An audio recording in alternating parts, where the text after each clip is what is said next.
They see my disability, I see my ability. They call me disabled, I call myself differently abled. There are some incidents that happen in your life.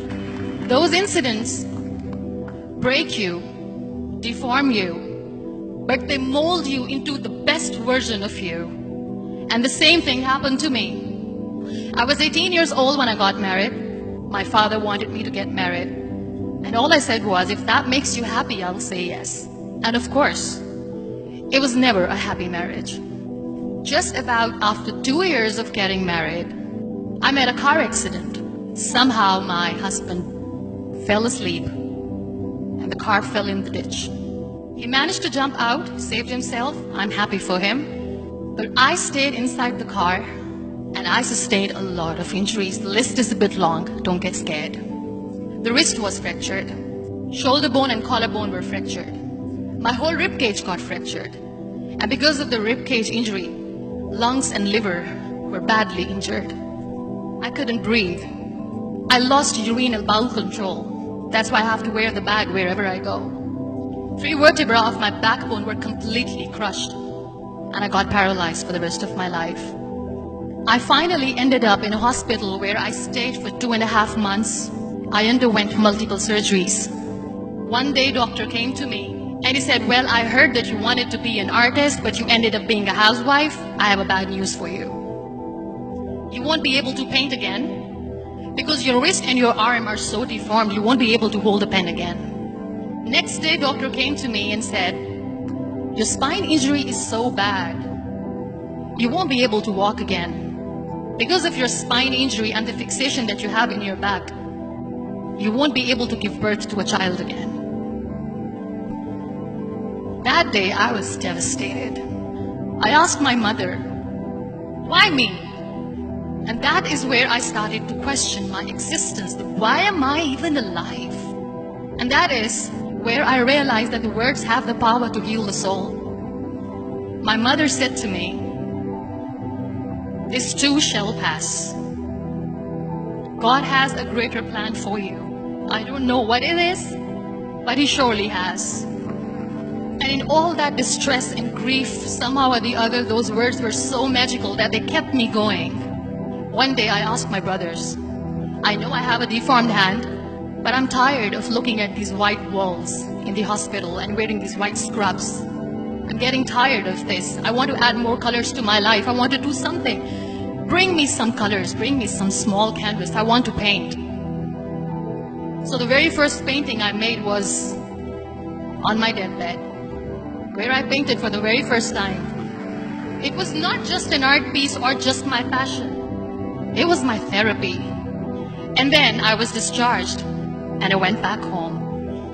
And I went back home and I realized that I had developed a lot of pressure ulcers on my back and on my hip bone. I was unable to sit. There were a lot of infections in my body, a lot of allergies. So doctors wanted me to lie down on the bed straight for not 6 months, for not 1 year, for 2 years. I was bedridden, confined in that one room, looking outside the window, listening to the birds chirping, and thinking maybe there will be a time when we'll be going out with the family and enjoying the nature. That was the time where I realized how lucky people are. That is the time where I realized that the day I'm going to sit, I'm going to share this pain with everyone to make them realize how blessed they are, and they don't even consider them lucky. That day I decided that I'm going to fight my fears. We all have fears. Fear of unknown, fear of losing people, fear of losing health, money. We want to excel in career, we want to become famous, we want to get money. We are scared all the time. So I wrote down one by one all those fears. And I decided that I'm going to overcome these fears one at a time. You know what was my biggest fear? Divorce. I was trying to cling on to this person who didn't want me anymore, but I said no. I have to make it work. But the day I decided that this is nothing but my fear, I liberated myself by setting him free. And I made myself emotionally so strong that the day I got the news that he's getting married, I sent him a text that I'm so happy for you and I wish you all the best. And he knows that I pray for him today. Number 2 was, I won't be able to be a mother again. And that was quite devastating for me. But then I realized there are so many children in the world, all they want is acceptance. So there is no point of crying, just go and adopt one. And that's what I did. People think that they will not be accepted by the people because we, in the world of perfect people, are imperfects. So I decided that instead of starting an NGO for disability awareness, which I know will not help anyone, I started to appear more in public. I started to paint. I decided that I'm going to join the national TV of Pakistan as an anchor person. And I've been doing a lot of shows for the last 3 years. I became the National Goodwill Ambassador for UN Women Pakistan, and now I speak for the rights of women, children. We talk about inclusion, diversity, gender equality, which is a must. Every time I go in public, I always smile. It's always a big toothy smile on my face, and people ask me, don't you get tired of smiling all the time? What's the secret? I always say one thing, that I have stopped worrying about the things that I have lost, the people that I have lost. Things and people who were meant to be with me are with me.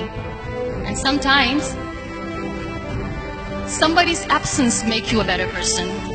Cherish their absence. It's always a blessing in disguise. Live your life fully. Accept yourself the way you are. Be kind to yourself. Be kind to yourself. I'll repeat, be kind to yourself, and only then you can be kind to others. Love yourself and spread that love. Life will be hard. There will be turmoil. There will be trials, but that will only make you stronger. So when you accept yourself the way you are, the world recognizes you. It all starts from within.